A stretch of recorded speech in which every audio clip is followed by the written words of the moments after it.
آله وأصحابه أجمعين. أما بعد فأعوذ بالله من الشيطان الرجيم. بسم الله الرحمن الرحيم. قال الله عز وجل في القرآن المجيد والفرقان الحميد: واعلم أنه لا إله إلا الله. وقال الله عز وجل: سبحان الله عما يصفون. صدق اللہ العلی العظیم. اللہ تعالیٰ کی صفات سے متعلق ہمارا بیان چل رہا تھا اور آپ کو 4 طرح کی صفات بتائی تھیں. ایک صفت نفسیہ، اس کے تحت ایک صفت آتی ہے صفت وجود، یعنی سب سے پہلے آپ اللہ تعالیٰ کی ذات کو ثابت کریں گے اور پھر اس کے لیے کچھ کمالات ثابت کریں گے. تو سب سے پہلی بات وجود کے لیے ہوگی، اور وجود پر ہم نے آپ کو بتایا تھا کہ بھئی کیا دلیل ہے کہ خالق ہے. تو ہم نے کہا یہ پوری کائنات دلیل ہے، یہ عالم دلیل ہے. جی کیسے دلیل ہے؟ تو آپ کو بتایا تھا عالم یا تو ہمیشہ سے ہوگا یا ہمیشہ سے نہیں ہوگا. یہ ہمیشہ سے نہیں ہے یعنی قدیم نہیں ہے. کیا دلیل ہے جی اس دعوے کی؟ تو ہم نے کہا کہ یہ تبدیلی کو قبول کرتا رہتا ہے. اس کے اجزاء ہماری نگاہوں کے سامنے بنتے اور فنا ہوتے رہتے ہیں، اور جو چیز ہماری نگاہوں کے سامنے بنتی اور فنا ہو رہی ہے ہم خود اس کا حصہ ہیں. ابھی ہیں، ایک وقت آئے گا چلے جائیں گے، اور انسان آئیں گے چلے جائیں گے. آدم علیہ السلام سے لے کر آج تک آ رہے ہیں جا رہے ہیں. نئے پودے ایجاد ہو جاتے ہیں، ختم ہو جاتے ہیں. جانور آتے ہیں، ختم ہو جاتے ہیں. سیارے پیدا ہوتے ہیں، ختم ہو جاتے ہیں. تو یہ عالم تبدیلی کو قبول کر رہا ہے، اور جو چیز تبدیلی کو قبول کرتی ہے، اثر کو قبول کرتی ہے، لازم ہے کہ کوئی ایسا ہے مؤثر جو اس پر اپنا اثر دکھا رہا ہے. تو وہ ہمیشہ سے نہیں ہو سکتی. لہذا کائنات یہ عالم جو ہے ہمیشہ سے نہیں ہے بلکہ حادث ہے، اور اگر حادث ہے تو حادث کے لیے ایک محدث ہونا ضروری ہے. حادث کہتے ہیں مخلوق کو. تو عالم مخلوق ہے تو مخلوق کے لیے خالق کا ہونا ضروری ہے. پھر اس سلسلے میں آپ کو عقلی دلائل بھی میں نے بتائے تھے کہ خالق کے بارے میں، اس عالم کے بارے میں بہت ساری خرافات لوگوں نے ایجاد کر رکھی ہیں کہ عقل اس کا انکار کرتی ہے. اور میں نے ایک ایک چیز آپ کے سامنے یہاں لکھ کر عقلی پیمانے پر اس کا باطل ہونا، غلط ہونا آپ کے سامنے پچھلے درس میں بیان کر دیا تھا، جس کا نتیجہ یہ نکلا. یعنی اس میں کیا کیا چیزیں تھی کہ بھئی عالم جو ہے اس نے اپنے آپ کو بنایا ہے. کیسے ہو سکتا ہے؟ نہیں ہو سکتا. یعنی عالم بنا رہا ہے تو موجود بھی ہے، اور خود بن رہا ہے تو نہیں بھی ہے. تو ایک ہی چیز ایک وقت میں ہے بھی اور نہیں بھی ہے، یہ عقلاً باطل ہے. لہٰذا عالم نے اپنے آپ کو نہیں بنایا. بھئی عالم کو کسی خالق نے بنایا، لیکن اس خالق کو بھی ایک خالق نے بنایا، اور یہ سلسلہ جانب ماضی میں مسلسل چل رہا ہے. تو اگر اس طرح سے مانیں گے، تسلسل آپ کو کہا تھا کہ تسلسل مانیں گے جانب ماضی میں تو شے کا وجود ہی پیدا نہیں ہو سکتا. لیکن عالم تو موجود ہے، یہ کائنات تو موجود ہے. اس کا مطلب یہ سلسلہ کہیں رکا ہے اور اس کو کسی سے اجازت کی ضرورت نہیں ہے. جب یہ سلسلہ رکے گا تو یہ عالم وجود میں آ جائے گا. اس کا مطلب عالم موجود ہے، تو اس بات کی دلیل ہے کہ پیچھے تسلسل نہیں ہے. اس کو واضح طور پر میں نے کئی مثالوں سے آپ کو سمجھایا تھا. قرض والی مثال دی تھی، فوجی والی فائر کرنے والی مثال دی تھی، اور دیگر مثالوں سے سمجھایا تھا. تو اس کا نتیجہ کیا نکلا؟ پھر وہ اس بات کا انکار کہ عالم جو ہے اتفاق سے بن گیا. جی اتفاق کا بھی آخری میں نے آپ کو رد بیان کر دیا تھا کہ عالم بڑا منظم ہے، اور کوئی بھی چیز جس میں ترتیب اور نظم نظر آتا ہے، ایک نظام نظر آتا ہے، وہ اتفاق سے نہیں ہو سکتی. یہ مسجد اتفاق سے بن گئی. آپ کہو گے بھائی دماغ خراب ہے تمہارا. باقاعدہ ایک نقشہ بنا ہے، اس کی بنیاد ڈلی ہے، اور پھر اس عمارت کو ایک خاص طریقے پر اٹھایا گیا ہے. اتنا نظم جو تمہیں نظر آ رہا ہے، یہ اتفاق سے ہو سکتا ہے؟ تو یہ نظم جو کائنات میں نظر آ رہا ہے وہ اس اتفاق کی نفی کرتا ہے. نظم اتفاق سے چیزیں ہوتی ہیں. تخریب کاری ہو سکتی ہے، بھئی اتفاق سے ٹوٹ گیا، تو نقصان اور تخریب کی چیزیں تو اتفاق سے ہو سکتی ہیں، لیکن یہ جو منظم کائنات نظر آ رہی ہے اتفاق سے معارض وجود میں نہیں آ سکتی ہے. تو اس کا مطلب کیا ہوا کہ خالق ہے. اب دوسرا سوال یہ پیدا ہوتا ہے کہ وہ کب سے ہے. وجود تو آپ نے ثابت کر دیا، وہ کب سے ہے؟ تو یہ کب سے ہے والا سوال ہو ہی نہیں سکتا، وہ قدیم ہے، ہمیشہ سے ہے۔ تو جو ذات ہمیشہ سے ہو اس کے بارے میں یہ سوال ہوگا کہ کب سے ہے۔ اگر اللہ کو بھی، اللہ کے بارے میں بھی یہ سوال کرے، خالق کے بارے میں، خالق کائنات کے بارے میں کہ کب سے ہے، تو اس کا مطلب یہ ہے کہ ایک وقت تھا وہ نہیں تھا اور کسی نے اس کو بنا دیا۔ تو اگر کسی نے اس کو بنایا ہے تو پھر تو وہ مخلوق ہے، حادث ہے، تو پھر وہ تو خدا نہیں ہو سکتا۔ خدا تو وہ ہے کہ جو کسی کا اثر قبول نہ کرے۔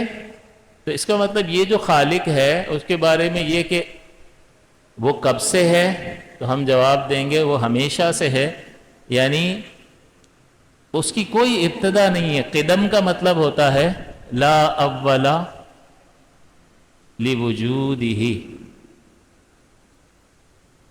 اس کے وجود کی کوئی ابتدا نہیں ہے۔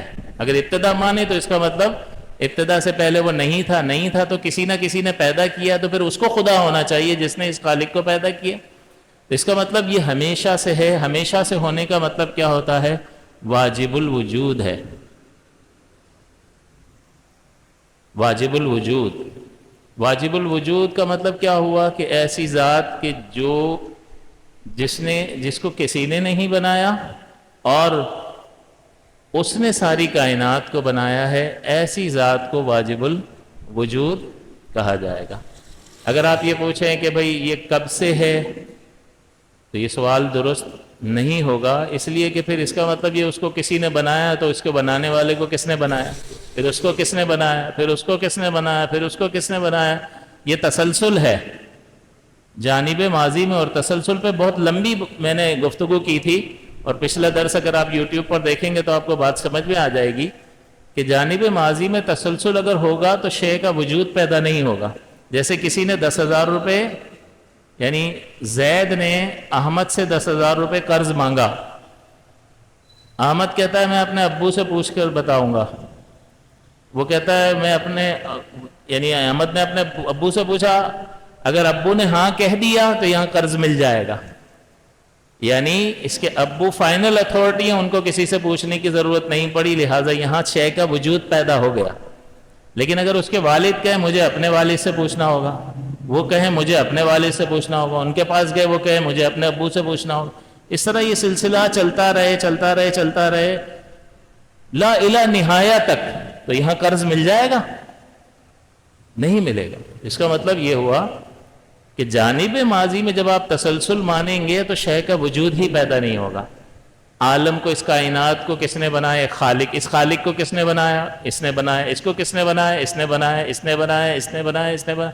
تو یہ تسلسل جانب ماضی میں مانیں گے تو یہاں کائنات کا وجود ہی پیدا نہیں ہوگا، اور کائنات تو ہے، ہم خود موجود ہیں، ہم اس کائنات کا حصہ ہیں، تو کائنات تو اس کا مطلب یہ تسلسل کہیں رکا ہے ایک ایسی ذات پر کہ جو کسی کا محتاج نہیں ہے اپنے وجود کے سلسلے میں، بلکہ ہر شے اس ہی کی طرف سے ابتدا کی گئی ہے۔ اذا اراد شیئا ان یقول له کن فیکون۔ تو یہ تسلسل عقلاً باطل ہے کہ تسلسل مان رہے ہو اور تسلسل مانو گے تو شے کا وجود ہی پیدا نہیں ہوگا۔ بچی کا رشتہ آیا، ہم نے دیکھا یار صحیح ہے، رشتہ بہت اچھا رشتہ ہے، ہر اعتبار سے اچھا ہے، خاندان اچھا ہے، لڑکا اچھا ہے، اس کا روزگار اچھا ہے، سب کچھ ہے۔ تو انسان چاہتا ہے کہ ایسے مقام پر اس کی بچی کی شادی ہو جائے، لیکن وہ کہتا ہے کہ بھائی میں اپنے والد سے ذرا مشورہ کروں۔ ان سے پوچھا ابو سے، ابو کہہ رہے ہیں یار میں اپنے ابو سے پوچھوں گا، میں اپنے ابو سے، میں اپنے ابو سے، میں اپنے ابو سے، رشتہ ہو جائے گا؟ تو آپ یہ سمجھ لیں کہ اگر تسلسل جانب ماضی میں مانیں گے تو خارج میں شے کا وجود ہی پیدا نہیں ہوگا۔ رشتہ ہو گیا، اس کا مطلب فائنل اتھارٹی مل گئی ہے جس کو کسی سے کی اجازت کی ضرورت نہیں تھی، اور وہ اصل پرنسپل اتھارٹی تھا، اس نے اجازت دے دی اور رشتہ طے ہو گیا۔ اور بھی میں نے آپ کو مثالیں دی تھی کہ بھئی بارڈر پر فوجی کھڑا ہے میزائل تیار کر کے، اور ہم اس کو کہتے ہیں بھئی فائر کر، وہ کہتا ہے یار میں سینئر سے اجازت لینی پڑتی ہے۔ اچھا جی لو سینئر سے اجازت، وہ سینئر سے پوچھا، وہ کہتا ہے مجھے اپنے سینئر سے پوچھنا ہوگا، مجھے اپنے الا ما لا نہایت لہو۔ جانب ماضی میں اتنا تسلسل کہ جس کی کوئی انتہا نہیں ہے، یہاں فائر ہوگا؟ فائر۔ تو تسلسل جو ہے وہ شے کو پیدا ہی نہیں ہونے دیتا۔ تو ایک تو یہ کہ اللہ تبارک و تعالیٰ کے لیے اگر آپ کو قدم ماننا پڑے گا، نہیں مانیں گے تو تسلسل ہے، اور یہ تسلسل باطل ہے. یا پھر دور لازم آتا ہے. دور ایک چیز ہوتی ہے گول گول دائرہ. جیسے احمد جو ہے اس نے زید کو ایجاد کیا، بنایا.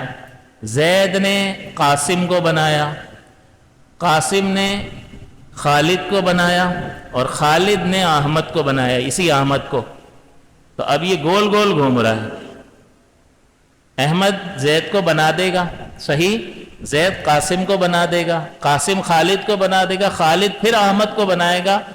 تب یعنی خالد جب احمد کو بنائے گا تو احمد سب کچھ کر سکے گا، اور احمد یہاں سب کچھ کر سکے گا تب خالد پیدا ہوگا. اس کا مطلب یہ کہ یہ دائرہ، اس کو دور کہتے ہیں کہ شے اب خود سے اسٹارٹ ہوئی اور اپنے آپ تک ہی پہنچ گئی، کہ احمد ان کو ایجاد کرنے والا ہے اور آخر میں بھی احمد ہی پہ سلسلہ ختم ہو رہا ہے.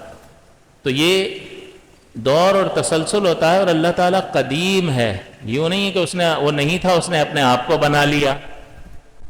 اس میں بھی عدم نہیں ہے، عدم ماننا لازم آ رہا ہے. لہٰذا اللہ تبارک و تعالیٰ کی ذات اقدس ہمیشہ سے ہے.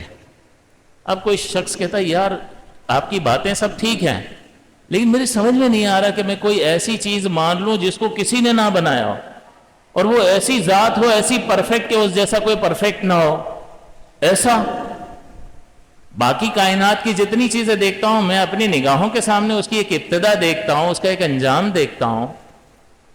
تو اس کا جواب یہ ہے کہ تمہاری اگر سمجھ میں نہیں آ رہا تو یہ تمہاری عقل کا قصور ہے یا وہ شے ہی موجود نہیں ہے، قدیم ہونا ہی نہیں ہے، پایا نہیں جا رہا، یا تمہاری عقل کا قصور ہے.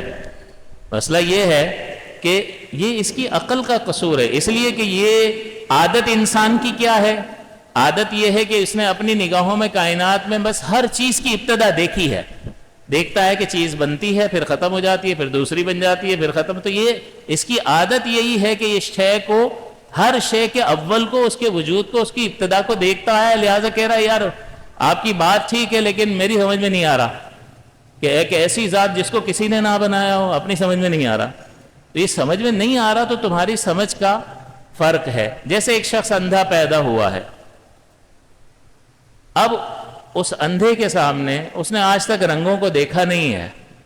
اب اس اندھے کے سامنے آپ رنگوں کی بحث کرنے لگ جاؤ، یہ چیز، یہ ریڈ بڑا زبردست تھا، یہ پیلا بڑا بہترین تھا، اور یہ لال کلر ایسا ہے، اور یہ بلو ایسا ہے، اور گرین ایسا ہے، وغیرہ وغیرہ. وہ کہے گا یار کیا باتیں لے کے بیٹھ گئے ہو، کیا باتیں لے کے بیٹھ گئے ہو، میں تو اس کا تصور ہی نہیں کر سکتا ہوں، لہذا میں انکار کرتا ہوں، رنگ کوئی چیز نہیں ہے دنیا میں.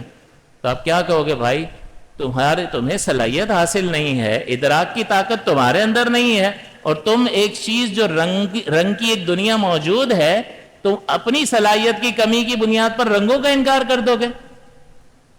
آ رہی ہے بات سمجھ میں؟ تو آپ کس کو کہو گے کہ بھائی تمہارے اندر خامی ہے، رنگ موجود ہے، ایک وجودی شے کا انکار تم کیسے کر سکتے ہو؟ تم میں صلاحیت نہیں ہے.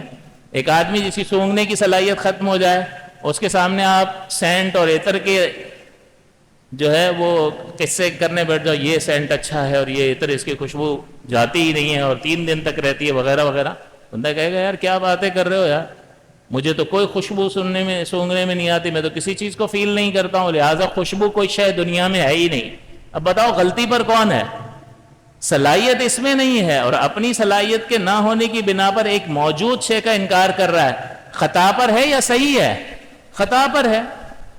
تو اسی طرح سے اگر یہ اس کا تصور نہیں کر پا رہا ہے تو اس کا مطلب یہ نہیں ہے کہ قدیم ہونا، کوئی ایسی ذات کہ جس کو کسی نے نہ بنایا ہو، اس کا تصور اگر یہ نہیں کر پا رہا ہے، فرض کر لیں ان دلائل کے بنیاد کے باوجود بھی، تو اس میں اس کی عقل کا قصور ہے.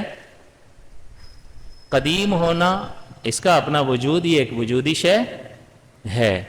لہذا اگر کوئی کہتا ہے کہ بھئی ہماری سمجھ میں نہیں آ رہا تو اس کو اس زبان میں سمجھایا جائے گا، پھر یہ اندھا جو انکار کر رہا ہے صلاحیت اس کی نہیں ہے اور ایک وجودی شے کا انکار کر رہا ہے، سونگنے کی صلاحیت اس کی سلب ہو گئی اور یہ خوشبو کا انکار کر رہا ہے. خوشبو موجود ہے، رنگ موجود ہے، لیکن یہ اس کا احساس نہیں کر پا رہا ہے، اس کا تصور ذہن میں اس کو لا ہی نہیں پا رہا ہے، کیونکہ اس میں وہ صلاحیت نہیں ہے. تو خطا کہاں ہے، خامی کہاں ہے؟ ہم رنگوں کا انکار کر دیں، خوشبو کا انکار کر دیں، یا اس کو کہیں کہ تم غلطی پر ہو؟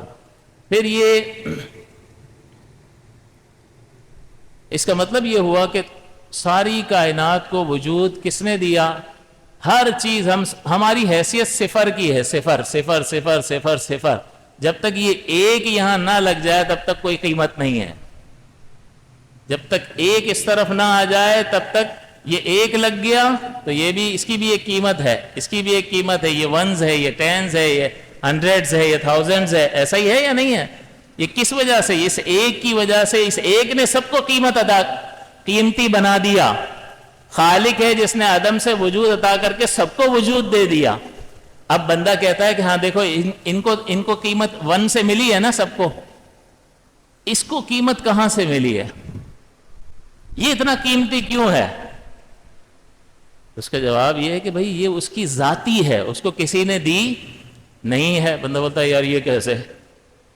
اس ون نے تو سب کو قیمتی بنا دیا، اس کو قیمت کہاں سے ملی ہے؟ کہتے ہیں اس کی ذاتی ہے، اس کو کسی نے نہیں دی. تو ایک تقریبی مثال آپ کو سمجھانے کے لیے دوں. اگر میں آپ کو کہوں کہ بھئی چائے میٹھی ہے، کیوں؟ وجہ چائے میں چینی ہے، چینی میٹھی ہے. بتاؤ کہاں سے؟ اپنی ذات کے اعتبار سے. تو چائے کو مٹھاس چینی نے دی ہے، لیکن چینی خود میٹھی ہے. آپ کہو گے بالذات میٹھی ہے، یہ مٹھاس اس نے کسی سے لی نہیں ہے. وَلِلَّهِ الْمَثَلُ الْأَعْلَى. اور اللہ تعالیٰ کے لیے تو اعلیٰ ترین مثالیں ہیں. میں ایک مخلوق کی مثال سے آپ کو سمجھا رہا ہوں. کھانا نمکین ہے، کیوں؟ اس میں نمک ہے. نمک نمکین ہے، کیوں؟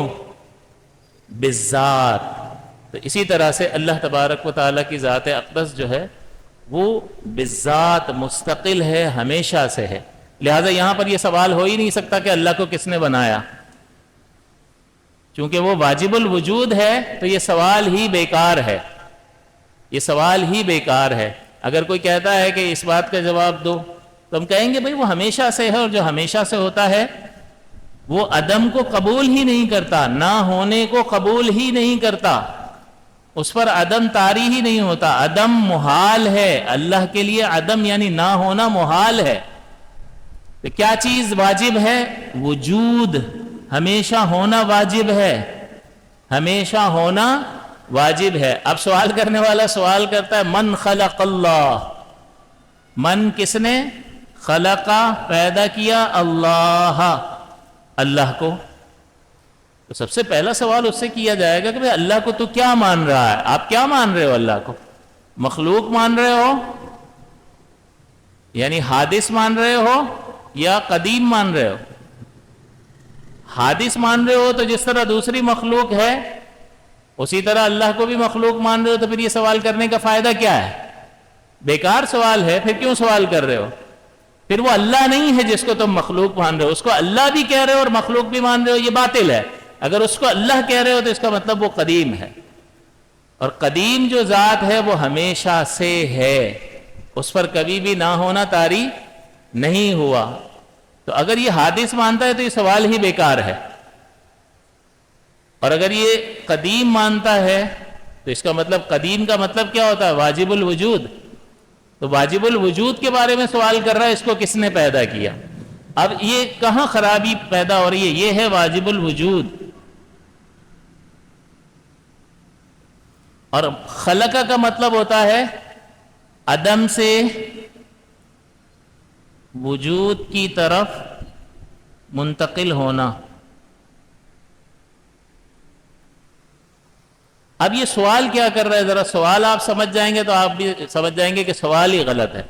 یہ سوال کر رہا ہے کہ کس نے اللہ کو، جو کبھی عدم میں نہیں تھا، عدم سے وجود کی طرف منتقل کر دیا.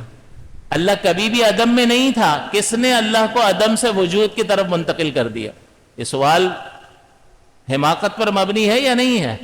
یعنی اللہ کو کس نے بنایا؟ اس کا مطلب اللہ تو ہمیشہ سے ہے، تو جو عدم میں ہے ہی نہیں اس کو عدم سے وجود میں منتقل کر دیا. کیا مطلب ہے؟ یہ سوال ہی غلط ہے کہ کس نے اللہ تعالیٰ کو عدم سے کس نے اس ذات کو عدم سے وجود میں منتقل کر دیا جس پر کبھی عدم طاری ہی نہیں ہوتا؟ اب سمجھ میں آ رہا ہے کہ کس نے اس ذات کو عدم سے نہ ہونے سے ہونے میں کر دیا کہ جس پر نہ ہونا کبھی آتا ہی نہیں ہے؟ اس سوال یعنی حماقت کے سوا، بے وقوفی کے سوا کچھ بھی نہیں ہے۔ یہ بالکل ایسا ہی ہے کہ ایک شخص کو ہم کہیں کہ بھئی آپ ریاضی کے ماہر ہو؟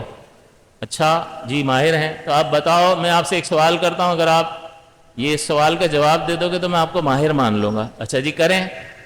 میں ان کو کہوں کہ بھئی آپ جو ہے ایسا دائرہ بناؤ جو مثلث بھی ہو، اب یہ کوئی کر سکتا ہے؟ اور وہ نہ کر پائے تو آپ کہو گے کہ تم ریاضی کے ماہر ہی نہیں ہو۔ یہ سوال ہی اس کا خطا ہے، غلط سوال ہے۔ تو بعض اوقات سوال ایسا بنا کر کے پیش کریں گے کہ لگے گا یار کیا اس نے سوال کیا اور بولتی بند کر دی۔ بولتی کیا بند کر دی؟ یہ سوال ہی خطا پر مبنی ہے۔ یہ محال ہے کہ اگر یہ شکلیں الگ الگ ہیں، یہ والا ہوگا تو یہ نہیں ہوگا، یہ ہوگا تو یہ نہیں ہوگا، تو ایسا دائرہ جو مثلث بھی ہو محال ہے۔ اور اب اس کی بنیاد پہ آپ نہیں کر سکے تو میں آپ کو میتھمیٹیشین نہیں مانوں گا۔ تو یہاں پر بھی ایسا ہی ہے کہ اللہ تعالیٰ کے بارے میں کہ اللہ کو کس نے پیدا کیا، یعنی اللہ کو عدم سے وجود کی طرف کس نے منتقل کیا، سوال یہ ہے۔ لیکن یہ اللہ کون ہے؟ ایسی ذات جس پر کبھی بھی عدم نہیں آتا، تو سوال کیا بنے گا؟ وہ کون ہے جس نے ایسی ذات کو جس پر کبھی بھی عدم نہیں آتا ہے عدم سے وجود کی طرف منتقل کر دیا؟ سوال ہی حماقت ہے کہ جس پر عدم کبھی طاری نہیں ہوتا اس کو کس نے عدم سے وجود کی طرف منتقل کر دیا؟ سوال ہی خطا ہے، حماقت ہے۔ لہٰذا یہ سوال جب خطا ہے، محالات میں سے ہے، تو اس کا کیا جواب دے؟ کوئی جواب دے کے دکھائے، اس کا جواب ہی نہیں بن سکتا۔ تو یہ صفت قدم جو ہے اللہ تعالیٰ کے وجود کے ثبوت کے بعد سب سے پہلی صفات سلبیہ القدم ہم بیان کرتے ہیں، اور اس کا مطلب ہوتا ہے کہ اللہ تبارک و تعالیٰ کی ذات حادث نہیں ہے، ہمیشہ سے ہے۔ اگر اس کے لیے قدم نہیں مانیں گے تو پھر اس کے لیے ابتدا مانیں گے، اور ابتدا مانیں گے تو پھر اس کو کسی نے بنایا ہوگا، اس کو کس نے بنایا، اس کو کس نے بنایا، اس کو کس نے بنایا، تسلسل آئے گا، اور تسلسل محال ہے۔ یا دور لازم آئے گا، اور دور بھی محال ہے۔ اس کا مطلب یہ ماننا پڑے گا کہ خالق کائنات جو ہے وہ قدیم ہے۔ ایک قدیم ہمارا ہوتا ہے اولڈ از گولڈ والا، یہ وہ آثار قدیمہ والا قدیم نہیں ہے بھئی۔ یہ قدیم کا مطلب یہ ہے کہ اس کی کوئی ابتدا نہیں ہے۔ اور اس کے بعد ایک صفت آتی ہے، صفت بقا۔ انشاءاللہ اگلے درس میں صفت بقا اور مخالفتہ للحوادث سے متعلق ہم کلام کریں گے۔ اللہ تعالی ہمیں ان مضامین کو یاد رکھنے کی توفیق عطا فرمائے۔ آمین۔ وآخر دعوانا ان الحمد للہ رب العالمین۔